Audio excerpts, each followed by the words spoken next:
Acesta este Noua Generație. Dacă vă opreați aici, sunați ca un partid legionar. Bine că ați mai adăugat de sacrificiu. Așa este. Da, aceasta e problematica mare, de fapt, despre care cred că acest caz vorbește. Păi concret, care e cazul? Că n-am apucat să spun. Cazul este programul Noua Generație de Creatori de Teatru la Teatrul Național din București. Un program lansat anul trecut de către Teatrul Național, la care am participat și eu și colegii mei strânși sub această titulatură și care s-a dovedit a fi cu totul altceva decât era promis.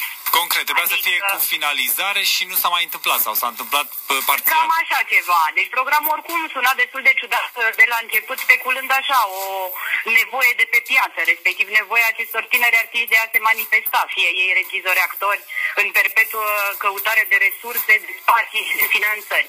Și programul ăsta propunea să trimitem niște proiecte cu niște echipe independente, dintre care un număr nespecificat de proiecte vor fi alese, se vor repeta o perioadă la Teatrul Național fără investiții, după care, odată ce se va produce o selecție în care teatrul va alege ce rămâne în repertoriu și ce nu, se vor face alte investiții și spectacole vor intra în stagiunea teatrului.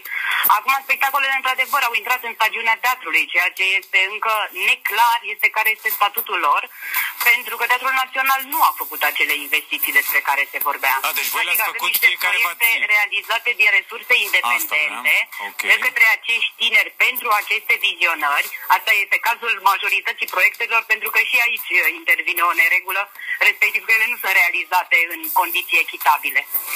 Da, mă rog, asta este altă discuție. Ele se joacă la fel în continuare. Promovarea din partea teatrului nu prea există, de nicio culoare, în condițiile în care spectacolele în sine nu sunt neapărat specifice pentru Teatrul Național și pentru publicul Teatrului Național. Teatrul Național chiar precizând că își dorește atragerea unui public nou prin ideea acestei stagiuni a Noii Generații la Teatrul Național. Repet, producția este realizată din mijloacele noastre, cine cum s-a descurcat, fie au atras niște fonduri, fie au atras niște sponsori. Catinca, am înțeles, dar în momentul ăsta singurul sprijin al Teatrului Național este oferirea sălii în care jucați? Practic, din punctul nostru de vedere, asta este și întrebarea principală pe care o adresăm Teatrului Național. De fapt, este o formulă de a găzdui niște spectacole, de a oferi o echipă tehnică care oricum a apărut destul de târziu în acest proiect. Deci nu s-a pornit cu un program sustenabil și responsabil. De fapt, asta a fost o ediție pilot în care ei au încercat niște formule și au ajuns să umple stagiunea unui teatru finanțat de la bugetul de stat cu niște producții realizate independent, în care, într-adevăr, regizorii și echipa creativă a fost plătită din alte fonduri nevenite de la Teatrul Național direct, iar actorii sunt plătiți în încasări, iar teatrul nu face altă promovare decât cea specifică teatrului, iar noi printăm flyere, facem afișe și le împărțim prin baruri și săli de cinema. Iar voi, pe lângă nemulțumirea asta, ați zis să ieși și public și ați făcut petiție pe petiționline.com, o scrisoare adresată cui? TNB-ului? Da, noi de-a lungul acestei experiențe am ajuns să problematizăm puțin și să chestionăm toată ideea de susținere a tinerilor în acest mediu teatral și ideea de program pentru tineri și ce presupune el, crezând că teatru înseamnă în primul rând oameni și că tinerii merită să se investească în ei și să fie ajutați să se dezvolte, că despre asta este vorba la început de carieră, nu să fie condiționați de niște chestii financiare pentru a realiza proiectele, drept pentru care am adresat o scrisoare deschisă Teatrului Național.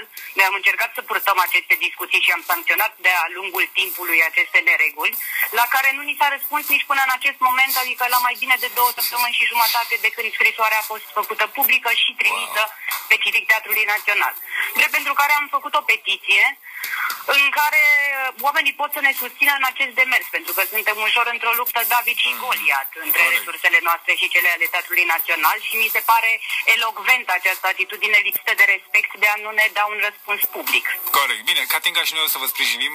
Petiția o să o punem și noi o să postăm la rândul nostru în spațiile noastre virtuale, iar un posibil răspuns din partea TNB-ului ar putea să fie și ăsta. Ascultă cu atenție. Politică, marea artă, e să te gândești la toate înainte și la nimic după.